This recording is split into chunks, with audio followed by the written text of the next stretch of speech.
Hello students, welcome to Karnataka Sanchara channel. In today's video, we will learn the textbook exercise solution of SSLC History chapter, Extension of British Rule in India. This chapter explains how the British gradually expanded their control over India through wars, treaties, political strategies and annexation policies. Understanding these events helps us how India came under British rule and how different Indian kingdoms lost their independence. So let's begin with the exercise solutions one by one. Fill in the blanks. First one, at the end of First Anglo-Maratha War, Dash agreement was signed between the Marathas and the British. Answer is Treaty of Salbai. The First Anglo-Maratha War ended in 1782 with the Treaty of Salbai. This treaty brought peace between the Marathas and the British and restored friendly relations for some time. Next is the subsidiary alliance system was implemented by Dash. Answer is Lord Wellesley. Lord Wellesley introduced the subsidiary alliance system. Through this policy, Indian rulers had to accept British troops in their territories and pay for their maintenance. This increased British influence over Indian states. Next is the Governor General who integrated Punjab into the British Empire was. Answer is Lord Dalhousie. After the Second Anglo-Sikh War in 1849, Punjab was annexed to the British Empire. Lord Dalhousie played an important role in bringing Punjab under British control. Next is the Doctrine of Lapse policy was implemented by. Answer is Lord Dalhousie. Lord Dalhousie introduced the Doctrine of Lapse. According to this policy, if a ruler died without a natural heir, his kingdom would be annexed by the British. Next comes discuss in group and answer. Explain the reasons for the First Anglo-Maratha War. Answer is after the death of Peshwa Madhav Rao, a dispute arose over succession. Raghunath Rao sought British support to become Peshwa. The British saw this as an opportunity to interfere in Maratha politics. The Treaty of Surat between Raghunath Rao and the British increased tensions, and these developments ultimately led to the First Anglo-Maratha War in 1775. The British used internal conflicts among the Marathas to strengthen their influence. This political interference became the main cause of the war. Next question is, what were the conditions under subsidiary alliance? Explain. Indian rulers had to accept British troops within their territory. They had to pay the expenses of maintaining those troops. They could not enter into treaties with other states without British permission.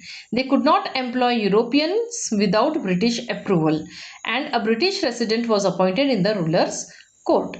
Although rulers appeared independent, the subsidiary alliance reduced their actual power and made them dependent on the British. So next question is, explain the Third Anglo-Maratha War. The war took place between 1817 and 1818. The Marathas opposed growing British interference. Peshwa Bajirao II fought against the British. The British defeated the Marathas in several battles. The Peshwa position was abolished. Maratha power came to an end and British supremacy was established. The Third Anglo-Maratha War marked the final defeat of the Marathas and strengthened British control over India.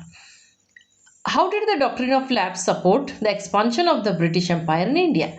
The British refused to recognize adopted heirs. States without natural heirs were annexed. Several kingdoms were brought under direct British rule, and the British expanded their territory without fighting major wars. The Doctrine of Lapse became an important tool for British expansion. It enabled the British to acquire many kingdoms legally and increase their control over India. Which were the states that came under the Doctrine of Lapse? Answer is Satara, Jhansi, Nagpur, Sambalpur, Jaipur and Udaipur. These states were annexed because their rulers died without natural heirs. This policy created widespread resentment among Indian rulers and people. Next is activity question. Analyze the strategies adopted by the British to expand their empire in India. Answer is the British adopted several methods to expand their empire in India. Initially, they used military power and fought wars against Indian kingdoms such as Mysore, the Marathas and the Sikhs. They also used political strategies. Lord Wellesley introduced the subsidiary alliance system, which forced Indian rulers to depend on British protection. As a result, many states lost their independence. Later, Lord Dalhousie introduced the doctrine of lapse. Through this policy, kingdoms without natural heirs were annexed by the British. Such states as Satara, Jhansi and Nagpur came under British control. The British also exploited internal conflicts among Indian rulers and followed a divide and rule policy. By using wars, treaties, alliances and annexation policies, they gradually expanded their empire across India.